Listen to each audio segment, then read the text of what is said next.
Adrienne's family was my inspiration, actually. I grew up in a conservative household. My parents, they let me know being Jewish is you should be proud of being Jewish.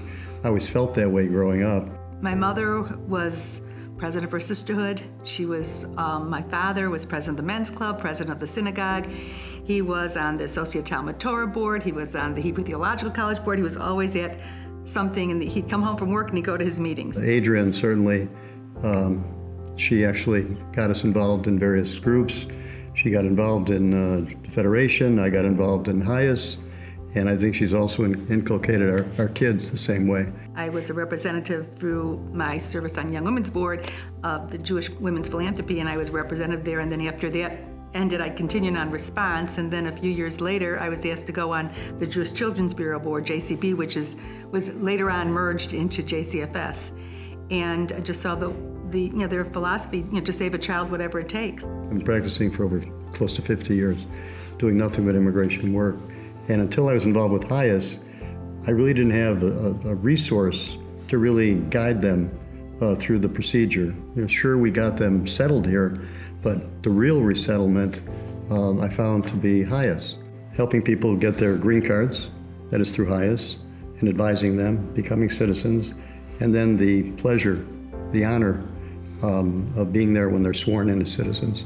Mm-hmm. And to be able to watch these people who, for them, it's a dream. I mean, it's something they've always wanted, and here it is, the dream coming true.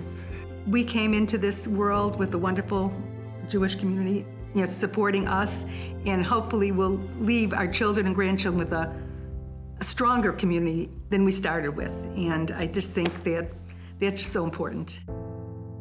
I've known Adrienne for about 46 years. Her leadership in Jewish Women's Philanthropy and her leadership and involvement in what was JCB that then morphed into JCFS. And I think her involvement was like 14 years, and always eager to participate, always eager to take on any responsibility. They have displayed leadership. They have been contributors themselves at all levels for almost 50 years. One other thing about Jeff is that Jeff battled hard to overcome a very, very serious cancer that he was afflicted with.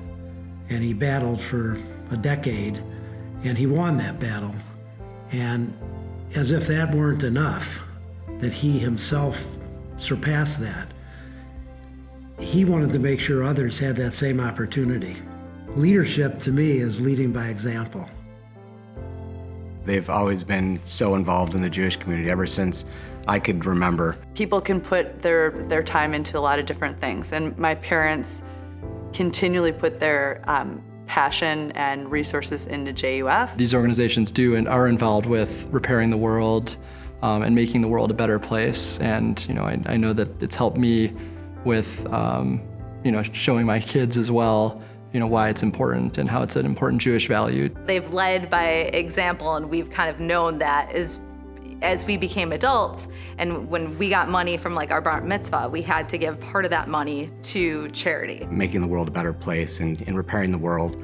And I think that's one of the things that they really are passionate about, and they really feel that is important, and they've instilled those values in us as their kids. And so we pass it along to the next generation. They've instilled in us the importance of doing all of, following their footsteps and making sure that we are also involved with social service organizations, and especially Jewish social service organizations. It's helped me become more philanthropic because they led by example. Well, Jeff and Adrienne, congratulations on this. It's well deserved. And if I could just add, mazel tov to you. We are so proud of all you've accomplished.